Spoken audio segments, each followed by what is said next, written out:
In addition to rendering with the engines available to us in this list, Blender also allows us to render what we see in our viewport.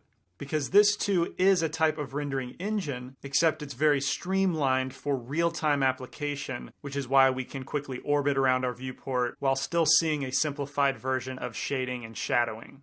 And this is known as openGL or GLSL. And so if I jump up to our render menu, below the traditional render image and render animation, we have openGL render image and openGL render animation. So let's click render image. And you can see that it's from our camera perspective, and it's exactly what's in our viewport. So where this is useful, let's say you're a game artist, and you set up your materials and lighting to run in real time in the viewport, proving that your asset is a real-time asset. This is how you can render that to an image file. But also the ability to render an openGL animation is very useful. So to demonstrate this, I'm going to open up a new file, this Piero animation. Let's escape out of that. And when I hit Alt-A in the viewport to play back our animation, I first need to disable something in our view properties, and that's this only render option. So now when I play back Alt-A, you can see up here at the top that we're running at about 2.5 frames per second.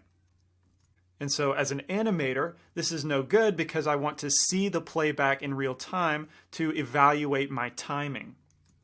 And so for a scene with this level of complexity, if I were to render with cycles, we're looking at 10 to 20 minutes per frame. And so this is where rendering an openGL animation comes in real handy. And often you may hear this referred to as a play blast. So I will re-enable that only render option. That way we don't see any relationship lines or dotted lines from lights. And I just see the geometry. And to kick that off, I can go back to our render menu up here, or we have these two icons at the bottom of our viewport, one for a still frame and one for an animation. But as an animation, the output works just the same as if I were to render with cycles. So I need to establish that in the output section of our render panel. So let's choose a new folder in our image directory. I'll create a new one, call it Play Blast. Open that up and click Accept. And for rendering a simple play blast animation, I won't worry about an image sequence. Instead, I'll go straight to a movie format. So I'll choose QuickTime, and the video codec, I'll go H.264, and everything else looks fine. Let's kick that render off.